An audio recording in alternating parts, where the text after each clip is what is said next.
It took only hours after the assassination of President John F. Kennedy for the speculation to begin. Cuba, the KGB, the CIA, and the mob among the potential culprits, according to conspiracy theories that persist to this day. Over the last 61 years, most of the government's documents related to the assassination have been made public, pointing to Lee Harvey Oswald as the gunman acting alone. This week, following an order from President Trump, the National Archives posted a final batch of files. So what did we learn? And does it change what we already knew?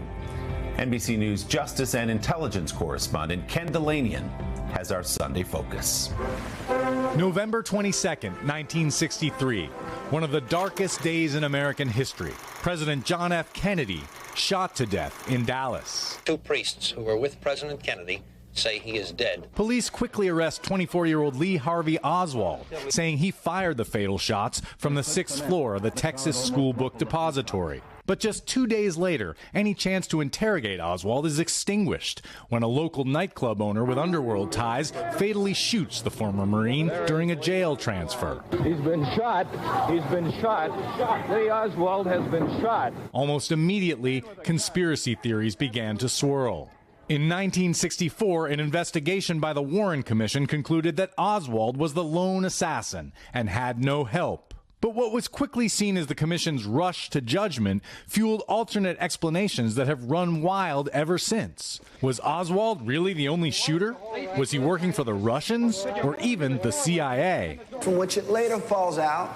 Oliver Stone's hit 1991 movie JFK knitted together many of the darkest conspiracy theories, portraying Oswald as a scapegoat and patsy used to cover up the involvement of former CIA Director Allen Dulles, fired after the Bay of Pigs disaster. I never realized Kennedy was so dangerous to the establishment.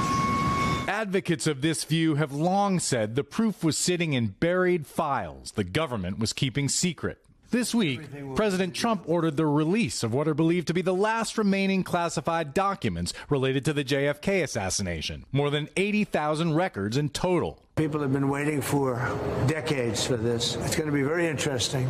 So far, though, scholars poring through the documents say they have seen no hard evidence to support a larger conspiracy to kill Kennedy. Still, they say the records reveal new details about just how much the CIA knew about Oswald, who at one point had defected to the Soviet Union. Wonderful job. Larry Sabato, who heads the Center for Politics at the University of Virginia, has been studying the JFK assassination for decades. The CIA lied and lied and lied about what they knew about Oswald. Personally, I think it's unlikely that rogue elements did it, but I do have that suspicion. Sabato's students have been combing through the records for clues. We don't necessarily know what went down that day, but at least for me and a lot of the other people in this class, we have a lot of questions and we don't think the story that we've been told is the full story. And many would agree.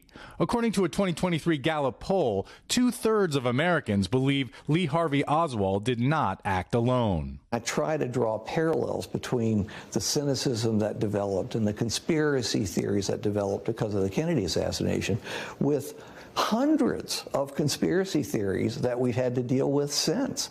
You know, once people lose trust in government, it is very difficult, if not impossible, to restore that. The end of Camelot, the death of a young president, and a mystery that may endure forever. And Ken joins me now live from Washington. Ken, good morning. First of all, what an assignment for those students at UVA. Amazing. So how long will it take to get through all the new documents? And at the end of the day, do we expect any new revelations? Well, Larry Sabato and others tell me it will take months to get through everything, Willie. And, you know, there have been some criticisms about how it all was released. For example, including unredacted Social Security numbers of some living people, a huge mistake that the Trump administration is now trying to fix. You know, as for bombshells, probably nothing that disproves the official story of the assassination, but I don't think we can rule out more revelations about the CIA.